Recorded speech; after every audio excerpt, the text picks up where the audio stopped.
The evening rush at Le Ciel restaurant was in full swing. The soft glow of crystal chandeliers reflected off polished silverware, and the gentle hum of conversation filled the air. In the back corner of the kitchen, Jasmine Williams adjusted her black bow tie and straightened her crisp white shirt.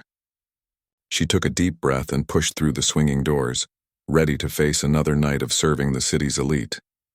At 24, Jasmine had not imagined this would be her life. The small gold music note pin she wore hidden under her collar was a reminder of a different path, one paved with sheet music and concert halls. But life had other plans. "Table 7 needs their drinks refreshed," called out Hector, the head waiter, as he rushed past with a tray of appetizers. Jasmine nodded and quickly made her way to the bar.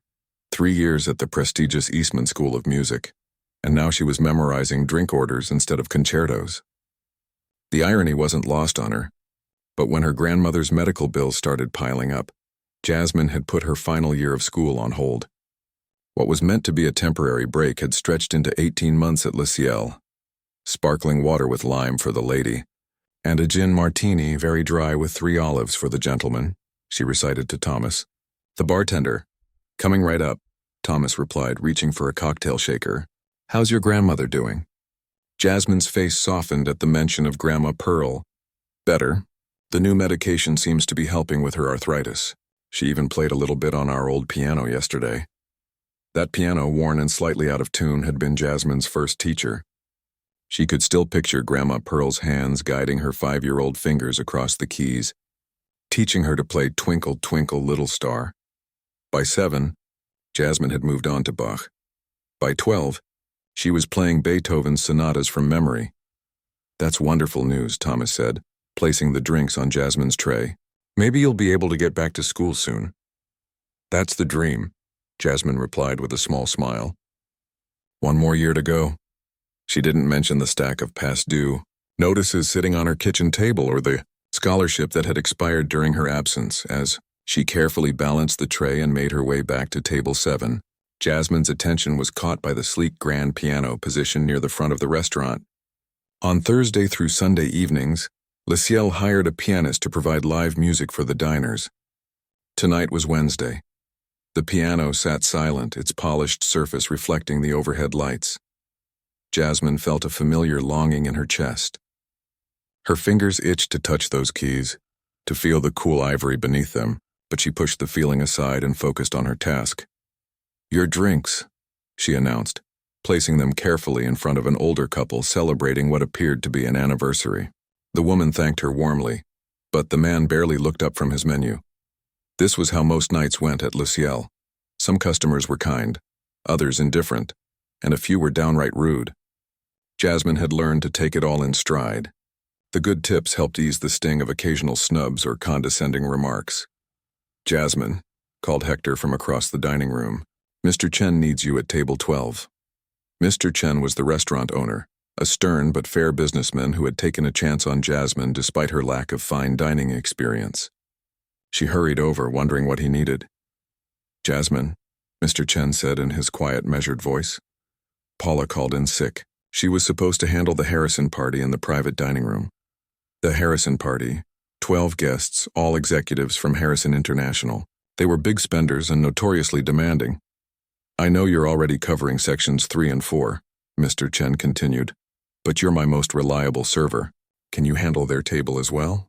"I'll make sure it's worth your while," Jasmine quickly calculated in her head. Grandma Pearl's prescription refill was due next week and the electric bill was overdue. An extra-large tip from the Harrison party could cover both. "Of course, Mr. Chen, I'm happy to help." Mr. Chen nodded gratefully. "They've just been seated. They'll have the chef's tasting menu with wine pairings." As Jasmine headed toward the private dining room, she overheard a conversation between 2 hostesses. "Did you see who just walked in?" whispered Zoe, the newer of the 2. "Richard Blackwood, the real estate guy? The one who's always in the business section?" replied Dana, glancing toward the entrance. "That's him. He owns half the high-rises downtown. I heard he's worth billions." Jasmine had heard of Richard Blackwood. Everyone in the city had. His face was plastered on billboards advertising luxury condominiums that most working people could never afford. He had a reputation for being brilliant in business and brutal to those who crossed him. He requested Philip's section, Dana said. Poor Philip. Blackwood's known to be a nightmare customer. Jasmine silently thanked her lucky stars that she would be busy with the Harrison party in the private room. She'd dealt with difficult customers before, but someone like Richard Blackwood, wealthy, powerful, and reportedly arrogant, was a challenge she didn't need tonight. The Harrison party went smoothly for the first hour. Jasmine moved efficiently between their table and her other sections, keeping water glasses filled and wine flowing. Her feet ached, but she maintained her professional smile. Every thank you from a satisfied guest was a small victory. During a brief lull, Jasmine slipped into the employee bathroom to splash cold water on her face. The mirror reflected dark circles under her eyes, evidence of late nights studying old textbooks, trying to keep her musical knowledge fresh for when she could return to school. You can do this, she whispered to her reflection. Just a few more months of saving. The truth was more complicated. Even with her tips and careful budgeting, Jasmine's savings grew painfully slowly. Between Grandma Pearl's medical expenses and the rising cost of rent, returning to finish her degree seemed further away each month. Back in the dining room, Jasmine noticed a commotion near the entrance. Richard Blackwood had arrived with an entourage of associates. He was tall and imposing in an expensive suit, his silver hair perfectly styled. The maitre d' was leading the group to a large table in Philip's section. As she turned away, Jasmine caught Mr. Chen's eye. He beckoned her over with a subtle gesture. Change of plans, he said quietly. Mr. Blackwood has requested that his party be seated in the private dining room instead of the main floor. We're moving the Harrison group to the alcove by the windows. Jasmine's heart sank. This meant she would now be serving Richard Blackwood's table. The Harrisons are almost finished with their main course, Mr. Chen added. They've been informed of the change and are fine with it. Mr. Blackwood's party is being seated now. They'll need your attention right away. Taking a deep breath, Jasmine nodded and headed toward the private dining room. As she approached, she could hear loud laughter and the clinking of glasses. Richard Blackwood sat at the head of the table, commanding attention as he told what appeared to be an amusing story.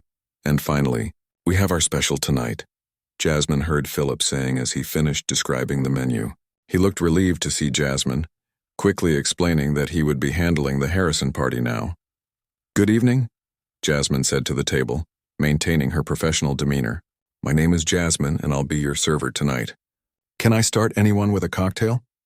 Most of the guests placed their drink orders without really looking at her, but Richard Blackwood studied her with cold, assessing eyes. You're new, he stated rather than asked. I've been with Lucille for almost a year. Sir? Jasmine replied politely. His gaze lingered on her for an uncomfortable moment before he ordered an expensive bourbon. As Jasmine left to get their drinks, she overheard one of Blackwood's associates mentioning a recently acquired property downtown, an old apartment building whose residents had been evicted to make way for luxury condominiums. Her grandmother's friend Mrs. Thompson had lived in that building for 30 years before being forced out with barely a month's notice. The next hour passed in a blur of activity. Jasmine maintained her professionalism despite the increasingly loud and demanding behavior from Blackwood's table. They ordered the most expensive items on the menu and bottles of wine that cost more than her monthly rent. Throughout the evening, she noticed how differently Blackwood treated her compared to the male staff. When Thomas brought a round of drinks, Blackwood engaged him in conversation about sports.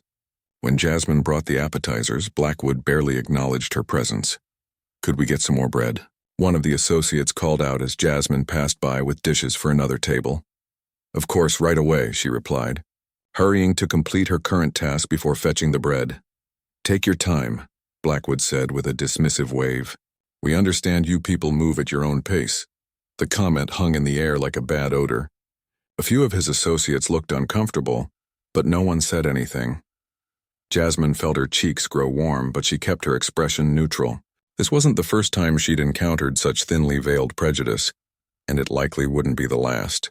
In the kitchen, she took a moment to compose herself before returning with the bread basket. The restaurant was starting to empty as the evening wore on, but Blackwood's party showed no signs of leaving. They were on their third bottle of wine, voices growing louder with each glass. The final customers in Jasmine's other sections had paid their bills and departed, leaving only a few tables occupied in the main dining area. As Jasmine cleared the dessert plates from Blackwood's table, she glanced at the clock. It was nearly midnight. Her feet throbbed and her back ached from hours of carrying heavy trays. All she wanted was to go home, soak in a hot bath, and perhaps play a little piano before bed to soothe her frazzled nerves. But as she would soon discover, Richard Blackwood had other plans for the evening, plans that would change the course of Jasmine's life in ways she could never have imagined. The night wore on at Le Ciel, and Richard Blackwood's party showed no signs of leaving. The main dining room had emptied considerably, with only a few tables still occupied by lingering couples enjoying the last of their wine.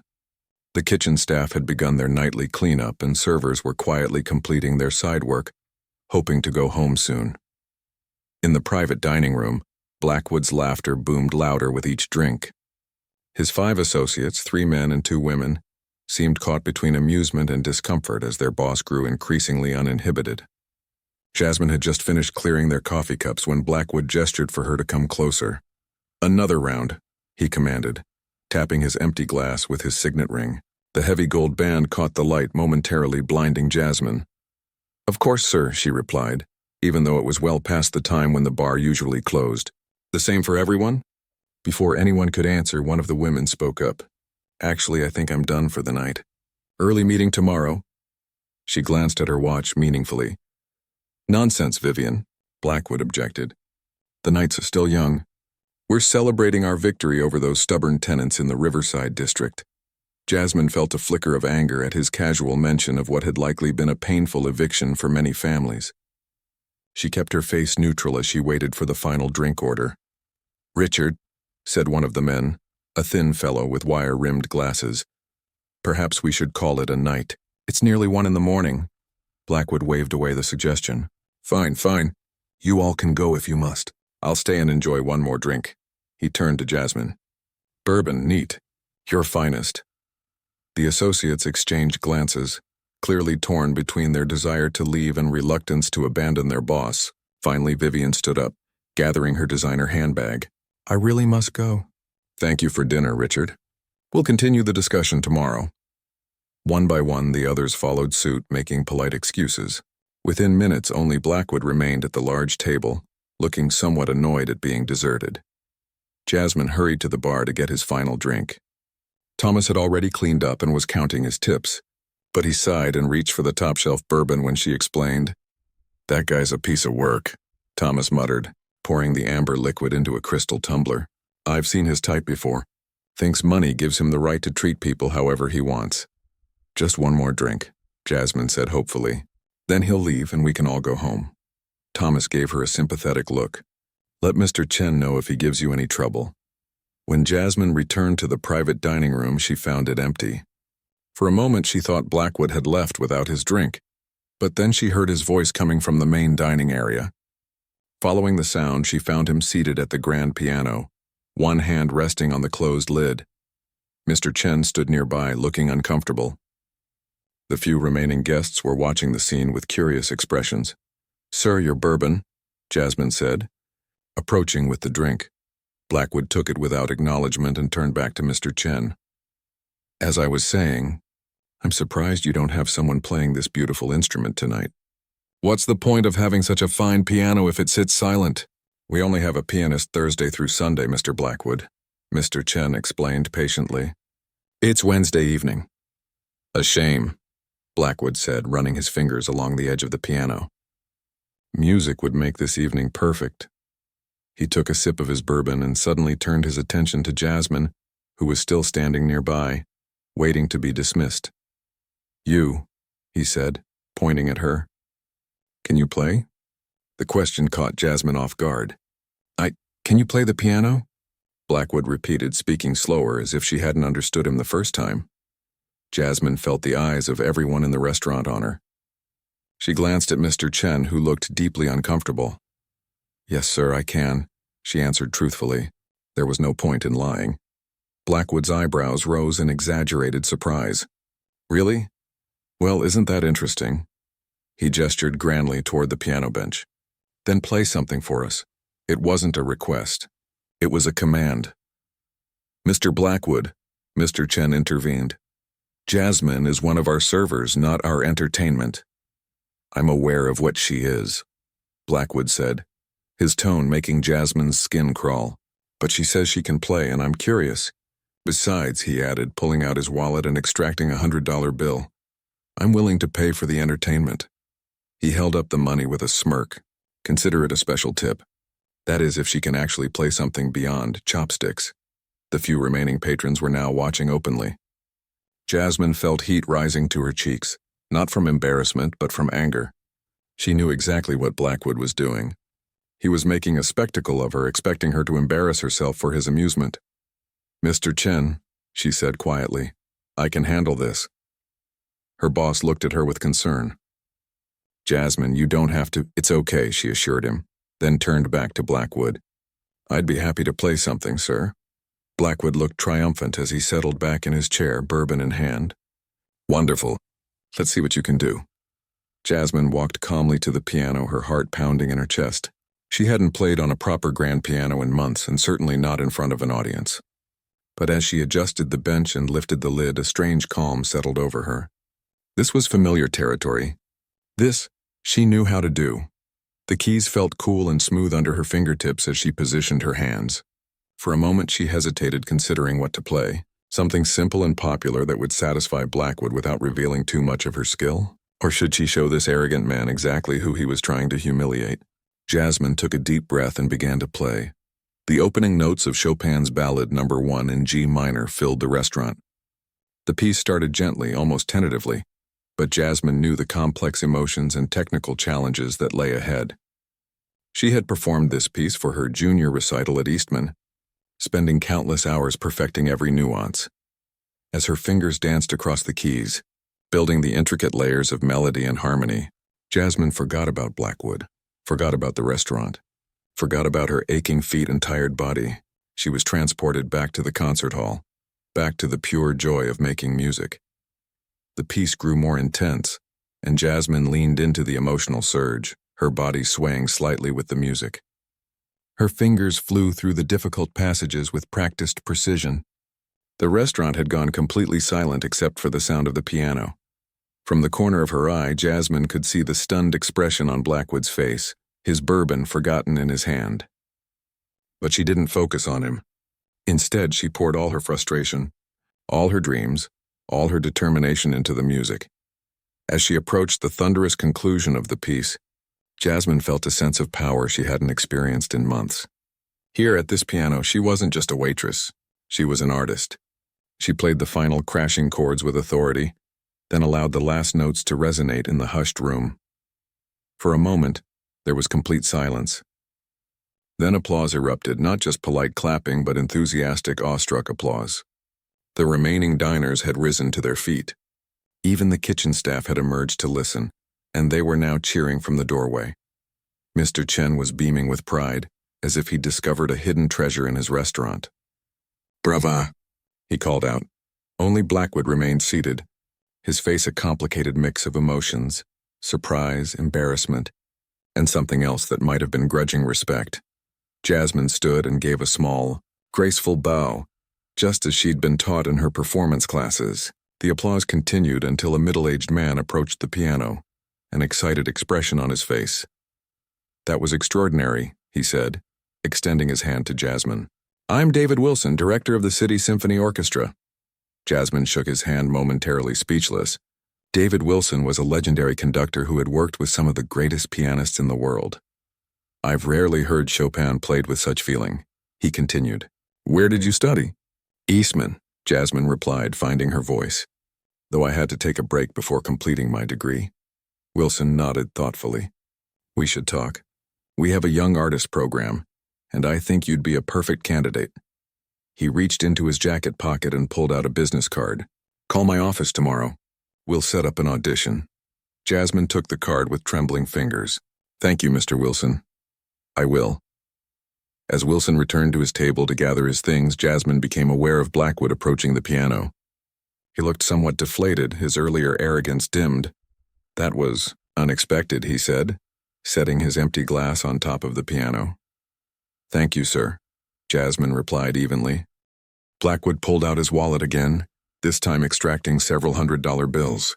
Your tip as promised, though it seems inadequate now. Jasmine looked at the money, then back at Blackwood.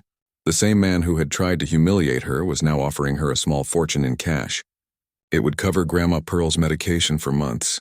It would bring her closer to returning to school, but something inside her refused to take it. I appreciate the offer, Mr. Blackwood, but I played because I wanted to, not for a tip. Surprise flickered across his face. Don't be foolish, girl. Take the money. My name is Jasmine Williams, she said firmly. Not girl, and thank you, but no. She closed the piano lid gently and stepped away, leaving Blackwood standing there with the money still in his hand. As she walked toward the kitchen, Mr. Chen intercepted her. Jasmine, that was incredible. Why didn't you tell me you could play like that? She gave him a tired smile. You never asked, Mr. Chen laughed. Well, I'm asking now. How would you feel about playing here on Wednesdays? We could work it around your serving schedule, and of course there would be additional pay. The offer was unexpected but welcome. I'd like that very much, Mr. Chen. Excellent. We'll discuss details tomorrow. He patted her shoulder. Now go home and rest. You've had quite a night. As Jasmine gathered her belongings from the employee locker room, she felt lighter than she had in months. The business card from David Wilson was safely tucked in her wallet, a tangible symbol of new possibilities. When she emerged from the restaurant into the cool night air, she was surprised to see Richard Blackwood waiting by the curb, his driver holding the door to a sleek black car. He looked up as she appeared. For a moment, neither spoke. Ms. Williams, he finally said with a formality that hadn't been present earlier, I believe I owe you an apology. The word seemed to cost him considerable effort. Jasmine suspected he wasn't a man accustomed to admitting he was wrong. Apology accepted, Mr. Blackwood. He nodded stiffly. Good night, then. Good night. As his car pulled away from the curb, Jasmine took a deep breath of the night air. Something had shifted tonight, not just in how Blackwood saw her, but in how she saw herself. Tomorrow would bring new challenges. But for now, she savored the feeling of playing again, of being recognized for her talent rather than dismissed for her circumstances. As she walked toward the bus stop, Jasmine began to hum the Chopin ballade. Her steps light despite the long day. The path ahead still wasn't clear, but for the first time in 18 months, it seemed to be leading back toward music, back toward the dream she had reluctantly set aside but never abandoned. The morning after her unexpected performance at Le Ciel, Jasmine woke to sunlight streaming through her small apartment window. For a moment, she lay still, wondering if last night had been a dream. Then her eyes fell on David Wilson's business card on her nightstand, and a smile spread across her face. It had been real. She reached for her phone and saw 3 missed calls from Grandma Pearl. Worried, Jasmine immediately called back. Grandma, is everything okay? Everything's fine, child, came the warm, familiar voice. I was just calling to check on you. You got home so late last night I was worried. Jasmine glanced at the clock, just past 9. She had slept longer than usual after her late night. I'm sorry I didn't call, she said, sitting up in bed. Something amazing happened at work last night. Tell me everything, Grandma Pearl said, the smile evident in her voice. As Jasmine recounted the previous night's events, Blackwood's challenge, her performance, and Wilson's offer, she found herself reliving the emotions, the anger, the determination, and finally the triumph. Oh, Jasmine, Grandma Pearl said when she finished, I always knew your talent would find its way out into the world again. Your grandfather would be so proud. The mention of her grandfather brought a lump to Jasmine's throat. He had been her first champion, saving up for years to buy the upright piano that still sat in Grandma Pearl's living room. He hadn't lived to see Jasmine accepted to Eastman, but his belief in her had never wavered. I'm going to call Mr. Wilson's office today, Jasmine said, and Mr. Chen offered me a position playing at the restaurant on Wednesdays. Things are looking up, Grandma Pearl said. Now, when are you coming over? I want to hear all about this in person. Jasmine promised to visit that afternoon, then hung up and sat for a moment, gathering her thoughts. Today felt different somehow, as if possibilities that had seemed distant were suddenly within reach. With new energy, she got dressed and made a simple breakfast. As she ate, she made a mental list of what needed to be done. Call Wilson's office. Talk to Mr. Chen about the details of playing at Le Ciel. Practice, she would need to get back into form quickly if she was going to audition. Taking a deep breath, Jasmine picked up Wilson's card and dialed the number. After a brief conversation with a receptionist, she was surprised to be put through to Wilson himself. "Ms. Williams," he greeted her warmly. "I was hoping to hear from you today." "Thank you for taking my call, Mr. Wilson," Jasmine replied, trying to keep her voice steady. "I wanted to follow up on your offer of an audition." "Yes, absolutely. In fact, I've been thinking about it all morning. We have auditions scheduled next Friday for our Young Artist program. Could you prepare 2 contrasting pieces? Perhaps the Chopin you played last night and something from the classical or contemporary repertoire?" Jasmine's mind raced. A week wasn't much time to prepare, especially after months of limited practice, but this was an opportunity she couldn't pass up. "Yes, I can do that," she said with more confidence than she felt. "Excellent. The receptionist will email you all the details." Wilson paused. "I meant what I said last night, Ms. Williams. Your playing is exceptional. I look forward to hearing more." After hanging up, Jasmine sat in stunned silence. Then she let out a small whoop of joy and did a little dance around her tiny kitchen. This was happening. This was really happening. Her phone buzzed with a text from Mr. Chen, asking her to come in an hour before her shift to discuss the piano position. Things were moving quickly, almost too quickly to absorb. Later that afternoon, Jasmine made her way to Grandma Pearl's small house in the older part of town. The neighborhood had seen better days, but the houses were well maintained, with small gardens and friendly neighbors who looked out for one another. Grandma Pearl was waiting on the porch, her cane resting against her chair. At 72, she moved more slowly than she once had, but her mind was sharp and her spirit undimmed by age or hardship. "There's my star," she called as Jasmine came up the walkway. Her smile was bright against her dark skin, creased with lines that spoke of both joy and sorrow. Jasmine hugged her grandmother carefully, mindful of her arthritic joints. "Hardly a star yet, Grandma, but maybe someday." "Someday soon," Grandma Pearl corrected, patting Jasmine's cheek. "Now come inside and tell me everything again. I want every detail." They settled in the living room, where the old upright piano stood against the wall, its wood worn but lovingly polished. Family photos covered the top, Jasmine at various recitals, her parents on their wedding day, Grandpa Joseph sitting at this very piano. As Jasmine repeated the story of the previous night, Grandma Pearl listened with shining eyes. "And this Richard Blackwood," she said when Jasmine finished. "He thought he was setting you up to fail?" Jasmine nodded. "He wanted to humiliate me, make me look foolish for his amusement." Grandma Pearl's expression grew thoughtful. "And he apologized afterward?" "Sort of. It seemed difficult for him. Well, some lessons are hard to learn, especially for men like that. But he learned something last night, and that's a start." Grandma Pearl had always been able to find the good in any situation, to see possibilities for growth where others saw only conflict. "Now," she continued, tapping the arm of her chair decisively, "you need to practice. The audition is only a week away." Jasmine glanced at the upright piano. "I was thinking of staying late at the restaurant. The grand piano there is better for preparing." "Of course it is. But you start here today, right now." Grandma Pearl pointed toward the piano with her cane. "You don't wait for perfect conditions to do what needs to be done." Smiling at the familiar advice, Jasmine moved to the piano bench. The upright was old and the action was heavier than she remembered, but as she began to play, the muscle memory returned. Her fingers remembered what to do, even if they were a bit rusty from lack of practice.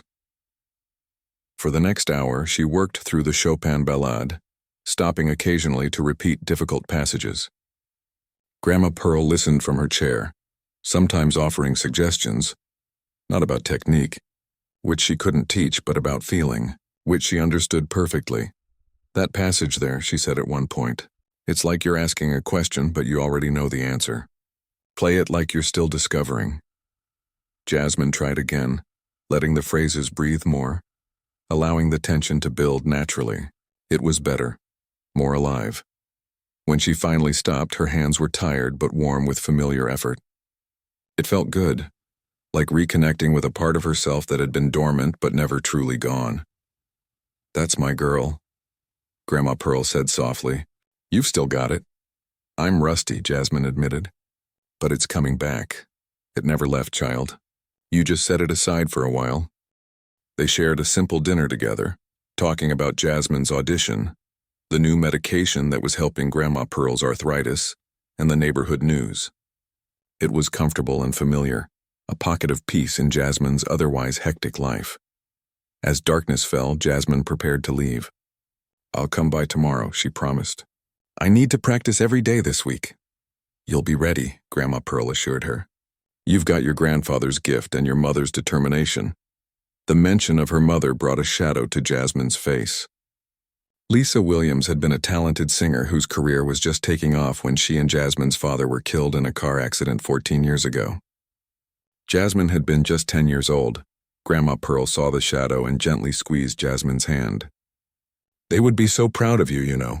Not just for your music, but for who you are, for your strength and your kindness."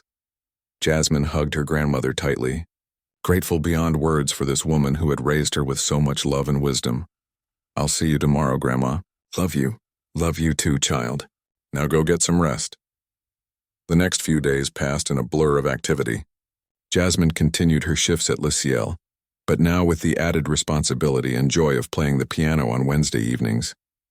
Mr. Chen had been generous with the arrangement, offering a fair payment for her performances and adjusting her serving schedule to accommodate practice time. Every afternoon before her shift, she would sit at the grand piano in the empty restaurant, working through her audition pieces. In addition to the Chopin ballade, she had chosen a Beethoven sonata, the Pathétique, as her contrasting piece. The technical challenges were different but equally demanding. Word had spread about the waitress who could play like a concert pianist. Regular customers began requesting Wednesday reservations specifically to hear her perform. Mr. Chen was delighted with the increased business, and Jasmine found herself enjoying the small but appreciative audience. On her third day of practice at the restaurant, Jasmine looked up from the piano to find Richard Blackwood standing nearby, watching her with an unreadable expression. "Mr. Blackwood," she acknowledged with a nod, her fingers stilling on the keys. "Ms. Williams." He seemed uncomfortable, shifting his weight from one foot to the other. "I didn't mean to interrupt your practice. It's fine. I was just finishing up before my shift." She began to close the piano lid, but Blackwood raised a hand to stop her. "Please, don't stop on my account. It was quite beautiful." Jasmine studied him, trying to gauge his sincerity. He looked different somehow, less arrogant, more human. "Thank you," she said finally.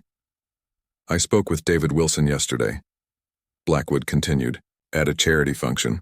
He mentioned your upcoming audition." This surprised Jasmine. She hadn't realized Blackwood moved in the same circles as the symphony director. "He did?" Blackwood nodded. "He's very impressed with your talent." "As am I," he cleared his throat. "I've been thinking about our interaction last week. My behavior was unacceptable." The admission seemed to cost him considerable effort, but his eyes met hers directly. "I misjudged you, Ms. Williams, based on preconceptions that were unfair and untrue. I'm not accustomed to admitting mistakes, but in this case I was clearly wrong." Jasmine wasn't sure how to respond. She hadn't expected a more extensive apology from this man. "I appreciate that, Mr. Blackwood," she said finally. "Thank you for saying so." He nodded, then gestured toward the piano. "May I ask what you're preparing for the audition?" "The Chopin ballade you heard last week and Beethoven's Pathétique sonata." "Excellent choices." There was genuine appreciation in his voice. "The Pathétique was my late wife's favorite piece." The mention of a wife, now deceased, humanized Blackwood in a way Jasmine hadn't expected. She found herself softening toward him slightly. "Would you like to hear it?" she offered impulsively. Surprise flashed across his face, followed by something that might have been gratitude. "Yes, very much." Jasmine reopened the piano and positioned her hands. As she began to play the dramatic opening chords of the sonata, she was aware of Blackwood moving to sit at a nearby table. His attention fully focused on her performance. She played the entire first movement, losing herself in the music as she always did. When she finished, there was a moment of silence before Blackwood spoke. "That was magnificent," he said quietly. "Eleanor, my wife, would have loved your interpretation. Thank you." Jasmine closed the piano lid gently. "I should get ready for my shift now." Blackwood stood. "Of course. I won't keep you." He hesitated, then added, "Good luck with your audition. Ms. Williams, though I doubt you'll need it." As he walked away, Jasmine found herself wondering about the man behind the arrogant facade. Perhaps there was more to Richard Blackwood than she had initially thought. People were complex, rarely all good or all bad. This unexpected interaction left her with much to think about as she changed into her server's uniform. But one thing was clear. She was no longer just Jasmine the waitress to him. She was Jasmine Williams, the pianist, and that felt like a significant change, not just in how he saw her, but in how she was beginning to see herself again. The day of the audition arrived with surprising speed. For the past week, Jasmine had lived and breathed music, practicing every available moment. Her fingers were sore. Her back ached from hours at the piano, but her playing had improved dramatically. The rust had fallen away, revealing the years of training underneath. She woke before her alarm, stomach fluttering with nervous energy. The audition wasn't until 2 o'clock that afternoon, but she couldn't sleep any longer. Instead, she got up and made a cup of strong coffee, then sat at her small kitchen table, mentally running through her pieces. Her phone buzzed with a text from Grandma Pearl. "You're going to be wonderful today. Remember to breathe and play from your heart," Jasmine smiled. Grandma Pearl had always known exactly what to say, even before Jasmine herself knew what she needed to hear. After a light breakfast, she spent an hour going through her pieces one last time, on an old electronic keyboard she'd bought secondhand years ago. It was nothing like a real piano, but it helped her keep her fingers limber and her memory fresh. At noon, she began to get ready. She had agonized over what to wear, finally settling on a simple black dress that was elegant without being flashy. Professional but not stuffy. She pulled her hair back into a neat bun and applied minimal makeup, just enough to feel polished. As she was putting on her mother's small pearl earrings, her lucky charm for important performances, her phone rang. It was Mr. Chen. "Jasmine, I wanted to wish you good luck today." "Thank you, Mr. Chen, I appreciate that. The whole staff is rooting for you. Thomas says to tell you to knock 'em dead, whatever that means." Jasmine laughed. "Tell him I'll do my best." There was a pause, then Mr. Chen's voice grew more serious. "I also wanted you to know that no matter what happens today, your place at Le Ciel is secure, both as a server and as our Wednesday pianist. Your playing has brought in so many new customers." The offer touched her deeply. "Thank you. That means a lot." After hanging up, Jasmine checked the time. If she left now, she'd arrive at the Symphony Hall with plenty of time to spare. Better early than rushing. She gathered her music, though she'd be playing from memory, and headed out. The Symphony Hall was across town, requiring a bus transfer, but the day was pleasant, and the journey gave her time to calm her nerves and focus her thoughts. The Symphony Hall stood like a temple to music in the center of the city, its modern glass and steel design contrasting with the older buildings around it. Jasmine had attended concerts here as a student but had never performed on its stage. The thought of playing in this space made her heart beat faster. At the artist's entrance, a security guard checked her name against a list and directed her to a waiting room, where other musicians were already gathered. Some were warming up, others sat quietly with eyes closed, and a few were engaged in nervous conversation. Jasmine found a quiet corner and took a seat, arranging her music on her lap. Looking around, she realized she was one of the few people of color in the room. It was a familiar feeling from her days at Eastman, not quite belonging, having to work twice as hard to prove herself. A young Asian woman with a violin case sat down beside her. "First time auditioning here?" she asked with a friendly smile. Jasmine nodded. "Is it that obvious?" "You have that deer in headlights look I had my first time," the woman said with a laugh. "I'm Lily, by the way." "Jasmine. Nice to meet you." "You too." "Pianist?" "Yes, you're a violinist, I'm guessing." Lily patted her case. "Third year trying for the Young Artists program. Maybe third time's the charm." Before they could talk more, a staff member entered the room with a clipboard. "Attention, everyone. We'll begin auditions in 10 minutes. Please check the order posted by the door and be ready when your name is called." Jasmine found her name halfway down the list. She would have some time to collect herself, but not so long that her nerves would build to an unbearable level. Perfect. As the first few musicians were called, Jasmine closed her eyes and did the breathing exercises her teacher at Eastman had taught her. Slow inhale for 4 counts, hold for 4, exhale for 8. It helped steady her racing heart. The door to the waiting room opened and Jasmine looked up, expecting to see the next musician returning. Instead, to her surprise, Richard Blackwood walked in. He was dressed in an expensive suit as usual, but his demeanor was different, less commanding, more uncertain, as if he wasn't sure he belonged in this space. His eyes scanned the room until they found Jasmine. With a slight nod, he made his way over. "Ms. Williams," he greeted her. "I hope I'm not intruding." "Mr. Blackwood," she replied, genuinely surprised. "What are you doing here?" He shifted uncomfortably. "I spoke with David Wilson again. He mentioned your audition was today. I wanted to wish you luck." The gesture was unexpected. Jasmine wasn't quite sure how to respond. "Thank you," she said finally. "That's very kind." Blackwood looked around at the other musicians, then back at Jasmine.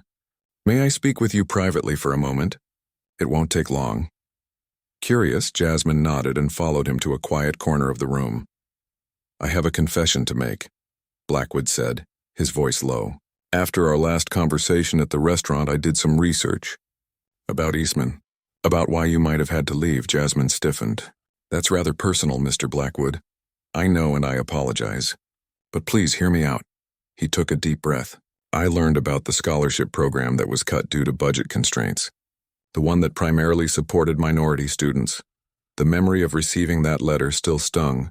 Jasmine had been halfway through her degree when the funding was pulled, leaving her and several other students scrambling for alternatives. I made some calls," Blackwood continued. "It turns out one of my foundation's board members is an Eastman alumnus. We've arranged to reinstate the scholarship program with expanded funding." Jasmine's eyes widened. "Why are you telling me this?" "Because you were the catalyst. Your talent, your determination, they made me see something I'd been blind to before." Blackwood looked uncomfortable, but pressed on. "I've spent my life focused on buildings and profit margins. I convinced myself that my success was entirely self-made, that anyone who worked hard enough could achieve what I have." He shook his head slightly. "But that's not the whole truth, is it? Some doors were open for me that were closed to others. Not because of merit, but because of other factors." Jasmine studied his face, seeing a genuine struggle there. "And you realize this because a waitress could play Chopin?" A rueful smile touched his lips. "Put that way, it does sound absurd. But yes, in essence. Your situation made me see the bigger picture in a way I hadn't before." Before Jasmine could respond, the door opened and the staff member called out, "Jasmine Williams, you're up next." Her heart jumped. This was it. "I have to go," she said to Blackwood. He nodded. "Of course. But there's one more thing." He reached into his jacket pocket and pulled out an envelope. "This is for you. Don't open it now. After your audition." Jasmine hesitated, then took the envelope and tucked it into her music folder. "Break a leg, Ms. Williams," Blackwood said with unexpected warmth, "though I doubt you need luck." With a nod of thanks, Jasmine followed the staff member out of the waiting room and down a corridor toward the stage. Her mind was racing with questions about Blackwood's revelation, but she forced herself to focus. The audition came first. Everything else could wait. The stage of Symphony Hall was even more impressive up close. The grand piano stood at its center, lid fully open, gleaming under the lights. In the first few rows of the auditorium, a small committee sat with notepads. David Wilson was in the center, and he gave Jasmine an encouraging smile as she walked on stage. "Good afternoon, Ms. Williams," he called out. "Whenever you're ready." Jasmine took her position at the piano, adjusting the bench to her height. She placed her hands on the keys, took a deep breath, and began.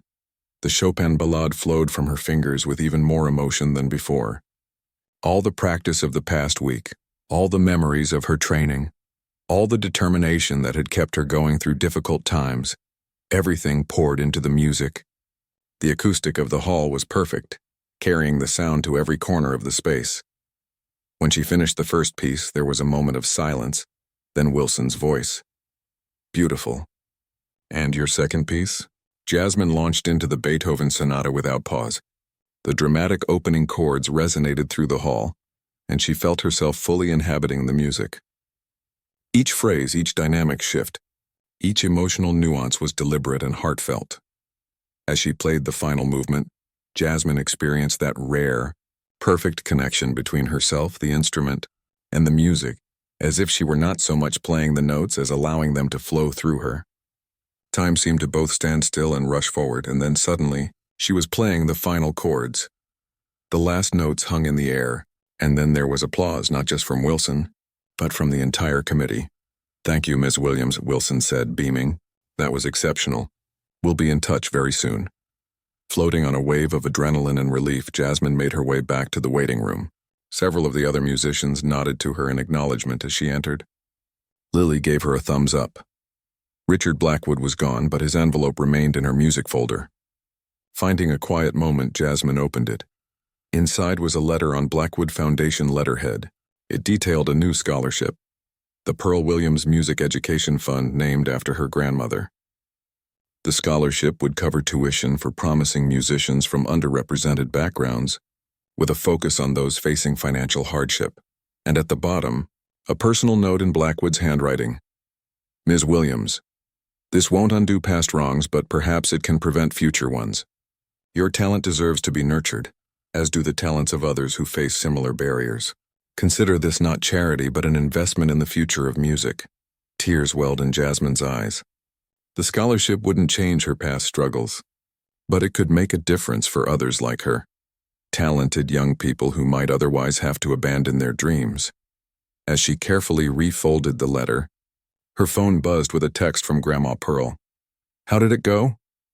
Jasmine smiled through her tears and replied, "It went perfectly, Grandma, and you won't believe what else happened.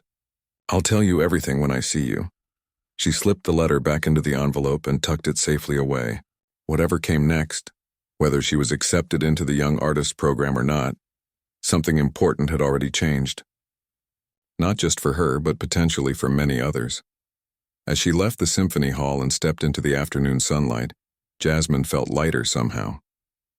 The path ahead was still uncertain, but for the first time in a long time, it seemed wide open with possibility. 3 months had passed since Jasmine's audition at Symphony Hall. The early summer air was warm as she stood backstage, smoothing the fabric of her concert dress, a flowing midnight blue gown that caught the light when she moved. Her hands were steady, but her heart raced with the familiar pre-performance flutter that never quite went away, no matter how many times she played. "5 minutes, Miss Williams," the stage manager said, poking his head through the doorway. Jasmine nodded, taking a deep breath. She could hear the murmur of the audience beyond the curtain, the soft rustle and hum of hundreds of people settling into their seats. It was a full house tonight. The past 3 months had been a whirlwind of change. 2 days after her audition, David Wilson had called personally to offer her a place in the Young Artist program. The position came with a stipend, mentorship from established musicians, and regular performance opportunities with the symphony. It was everything she had dreamed of. Jasmine had given notice at Le Ciel, though she continued to play piano there on Wednesday evenings, partly out of gratitude to Mr. Chen and partly because she enjoyed it. The restaurant had become something of a launching pad for her career, with regular customers spreading the word about the talented pianist who had once been their waitress.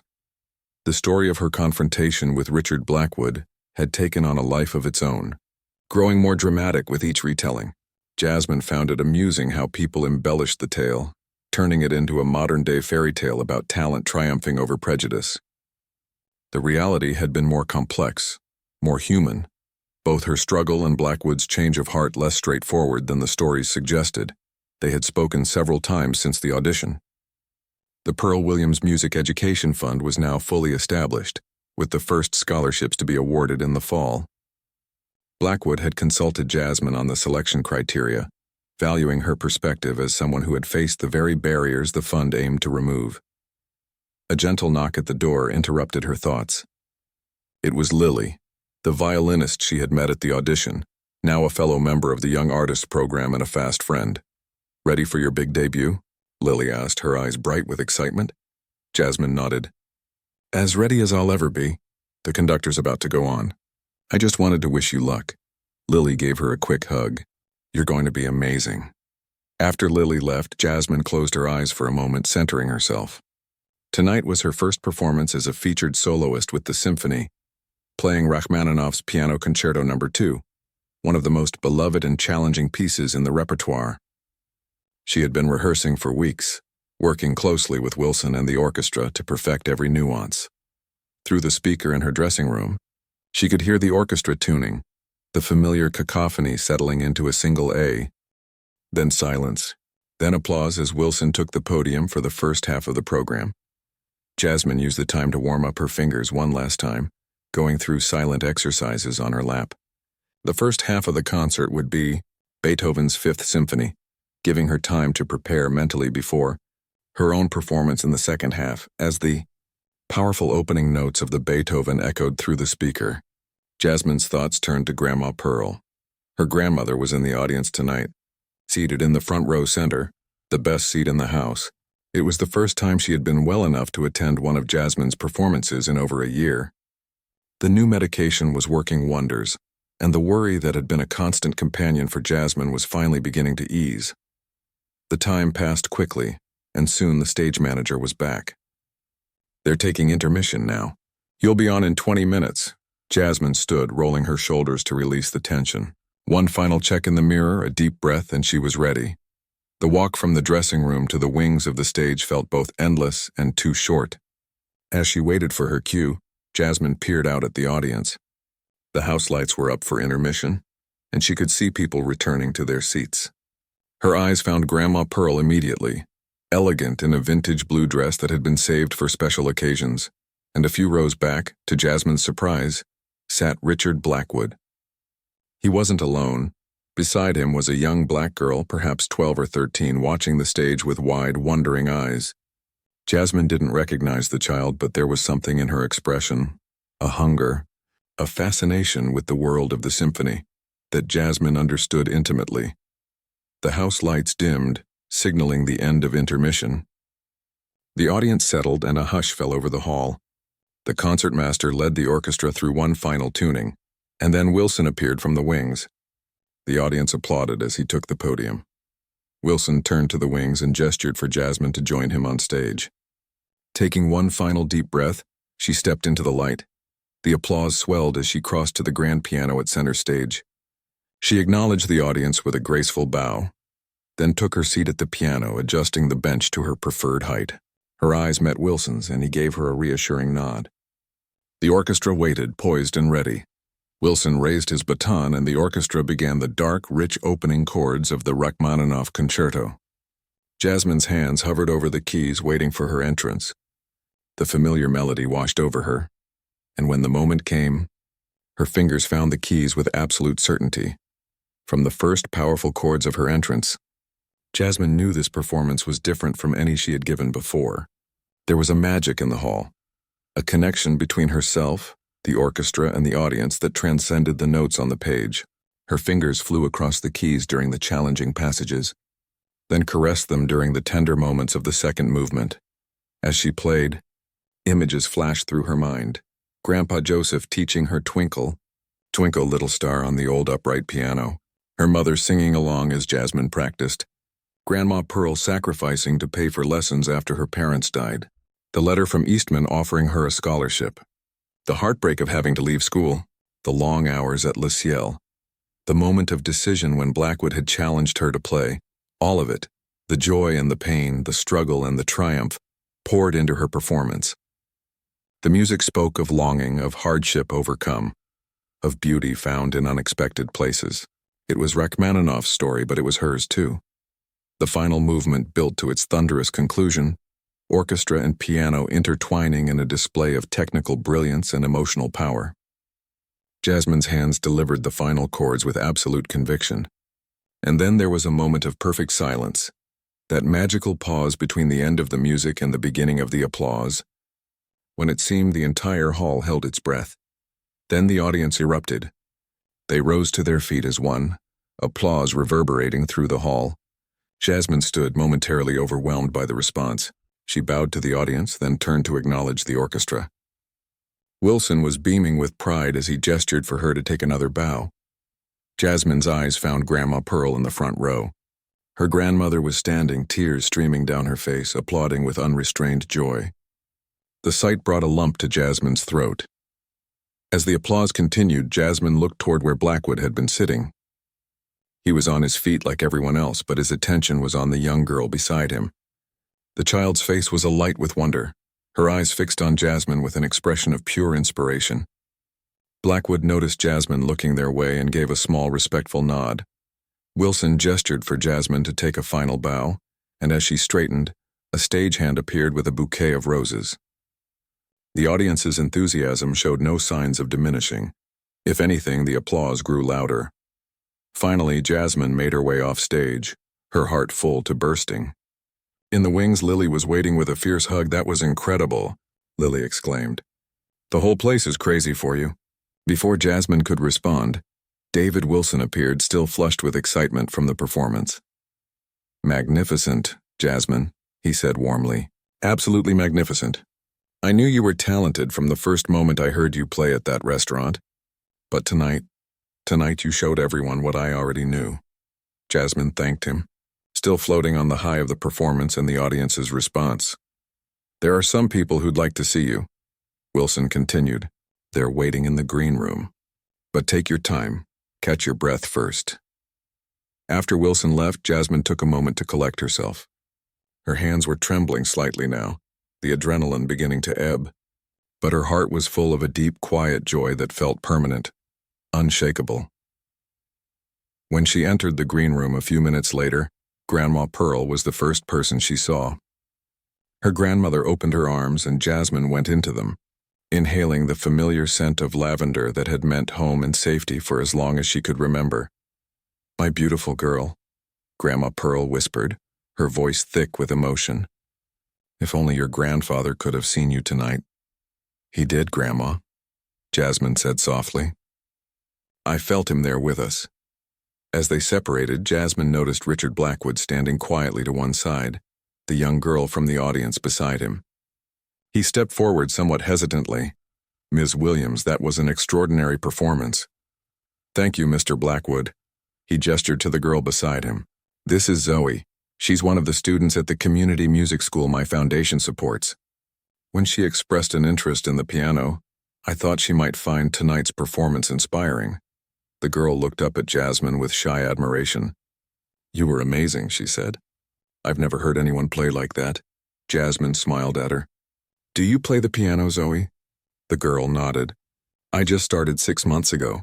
My school didn't have a music program, but then Mr. Blackwood's foundation came and brought instruments and teachers. Zoe has considerable talent," Blackwood added. "Her teacher thinks she could have a future in music, with the right opportunities." There was genuine pride in his voice, as if Zoe's potential was something personal to him. Jasmine knelt slightly to be at eye level with the girl. "Well, if you love it, keep playing, even when it's hard, especially when it's hard." "That's what my teacher says too," Zoe replied with a small smile. As they talked, Jasmine realized that this was perhaps the most meaningful result of her confrontation with Blackwood. Not her own success, wonderful as it was, but the ripple effect it had created. The young girl standing before her would have opportunities that might otherwise have been closed to her. And she wasn't alone. There would be others like her. Their paths made a little easier because one man had been willing to learn and change. The green room was filling with well-wishers, fellow musicians, critics, symphony patrons. Soon Jasmine would need to speak with them all. But for this moment she stood in a circle of completion.